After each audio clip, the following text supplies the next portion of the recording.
So faced with a rich set of materials, a very knowledgeable archivist, and a ridiculously cold and long winter, it became all that much harder for me to ignore Scientology.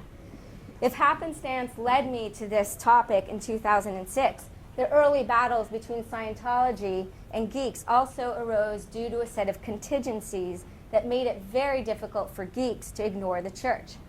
The exact period was the early 1990s, and the place was Usenet, a large-scale discussion system based on newsgroups.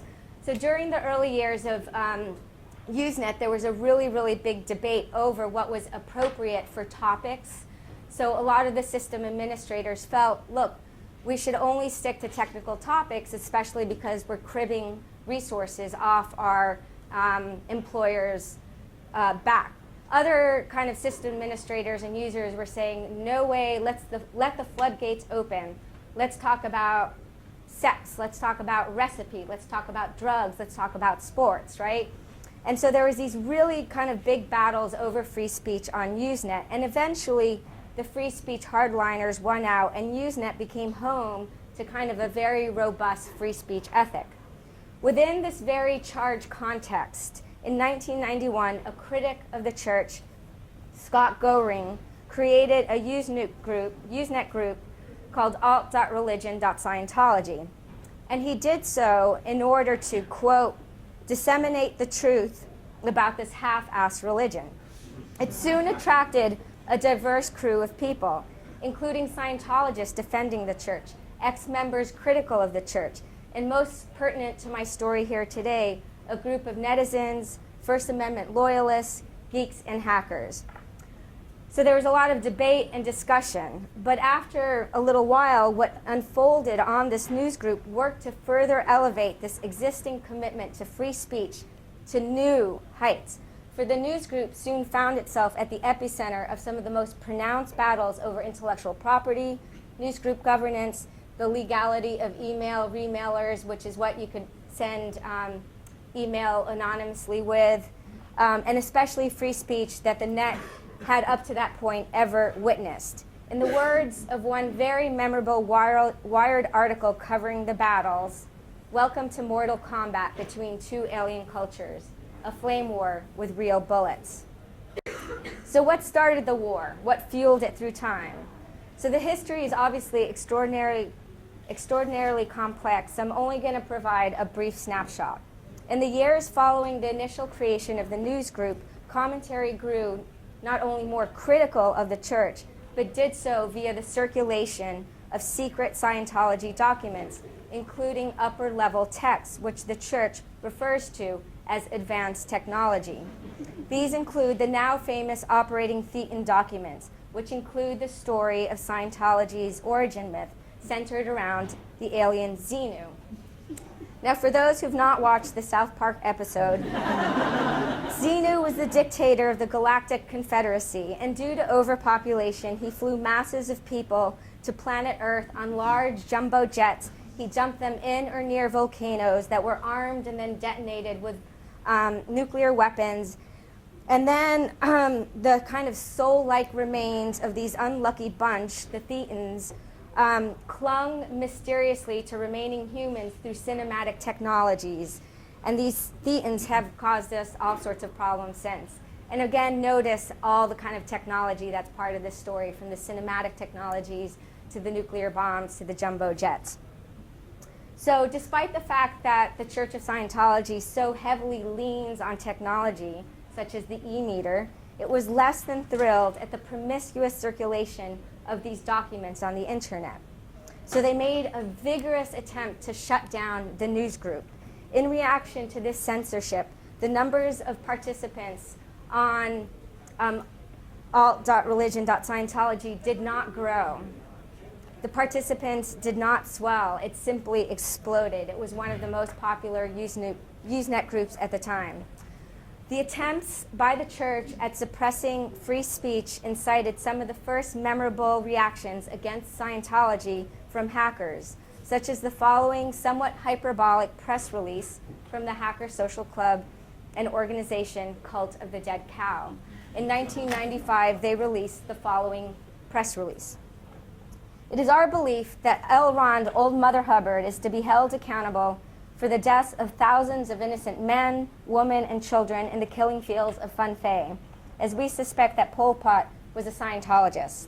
In order to preserve our way of life and keep the torch of freedom lit for future generations, we feel it is our duty as responsible world citizens to declare war on the so-called Church of Scientology.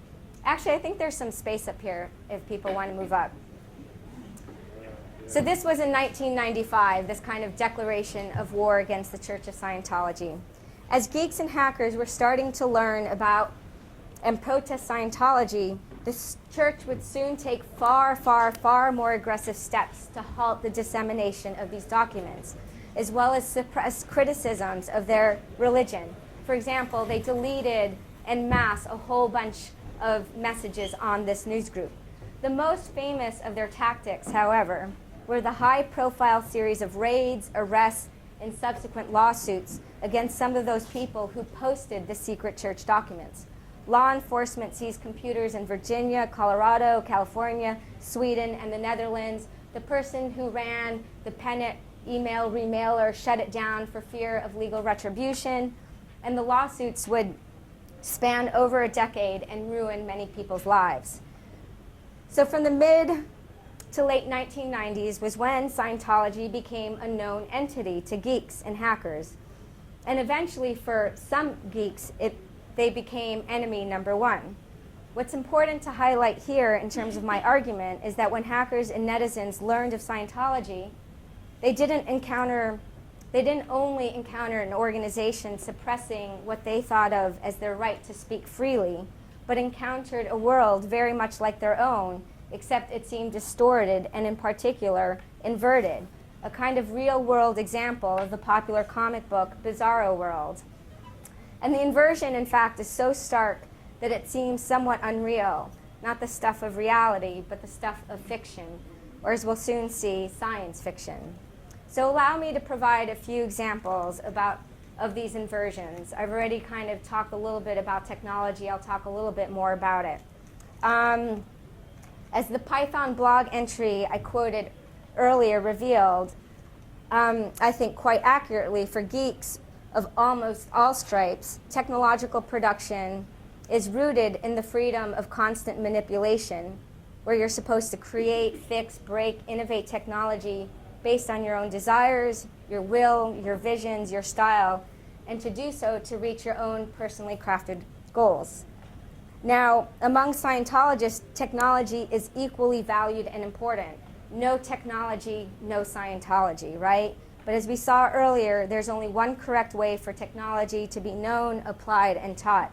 Further, Scientology does not only have a narrow conception of technology, but also claims a monopoly on it. So this is KSW. We're going to see this again, Keep Scientology Working. We're the only group on Earth that has a workable technology which handles the basic rules of life itself and brings order out of chaos. Also from this publication, they describe their technology in the following way. There are no variables in the technology of auditing, no random results or haphazard applications. Auditing is not a period of vague free association. Each process is exact in its design and its application. Okay. Many critics also see Scientology's deployment of technology as problematic, as it doesn't actually seem to work, at least in the technical sense. As an anthropologist, I'm fully willing to grant that it works in other kind of ritual capacities. Then there's the question of science, right? So among geeks and hackers, science is, pretty revered.